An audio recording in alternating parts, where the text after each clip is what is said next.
other things like friends and family, telling us that they all serve a good purpose for His will in this world, but why we can sometimes associate them with negative thoughts and feelings is because when we pursue those things to find what we should only be finding from Jesus Christ Himself, things like boldness and joy and comfort and warmth and peace, well, they lead to nothing but exhaustion.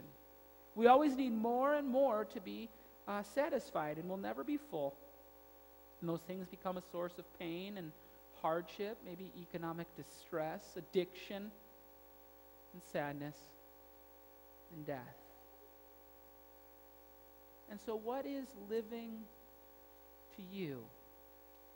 If we all filled out an anonymous survey in here tonight, my suspicion is that most would come back with the spiritual platitude that the good life is centered around your faith in God. And I'm sure that is true for some of us. And I think that probably all of us want that to be true for us and how we live out our lives. But just as there is a difference between an existing kind of life and a quality of life, there's really a difference between saying our prayers and really praying. A difference between saying, I believe in God, and walking by faith in Him as the Lord of our life. There's a difference between saying, God, help me, or give me this, or get me out of a jam and make me comfortable and give me happiness, and seeing Him for who He really is and what He really does, and being made complete and whole and full by that and nothing else. This is really important. Jesus says in John chapter 6, verse 51, a little bit after what we heard read earlier. He says, I am the living bread that came down from heaven. If anyone eats of this bread, he will live, that is quality of living, he will live forever. This bread is my flesh, which I will give for the life of the world. And so do you get what Jesus is saying there? He's proclaiming that He alone is the bread that can give us life and fill us up. And you can't find it in anything else, He's telling us, no matter how hard you search. But it's really hard for us to understand that and get that as we live day by day, because this good life, this quality life, this forever life too that comes to us, comes about in the most ironic and peculiar of ways. It comes about through death. See, Jesus, the bread of life, had to come and give His flesh. He has to lose His quality of life on a cross of horrors, and literally has to stop existing by dying for you and for me. What Jesus says about Himself as this bread from heaven who brings life from death, it exposes a reality about us that we don't always want to confront or be confronted with. It tells us that we need Him and that we can't live without Him.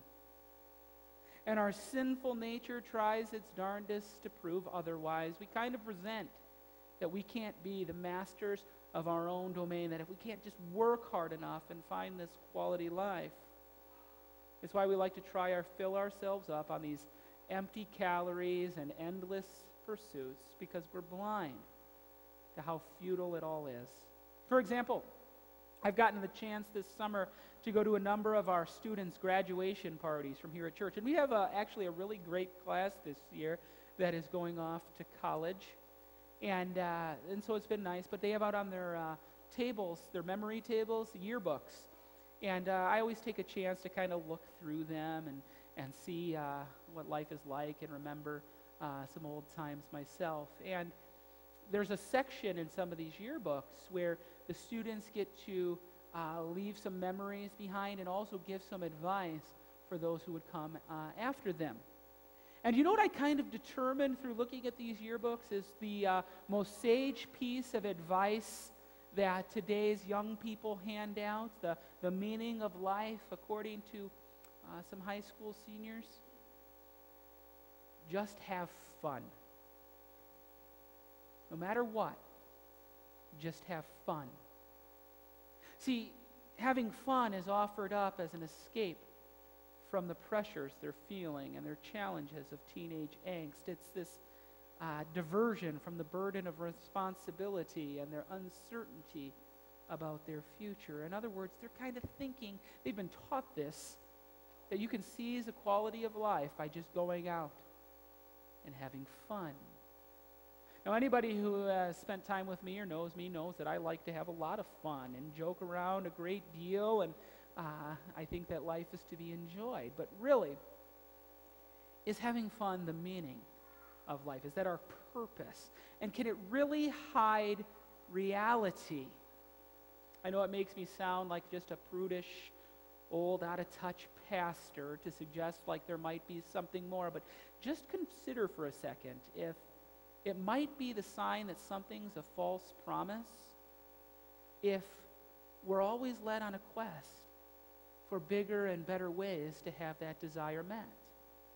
And then just think about how hard we've become to entertain as a society.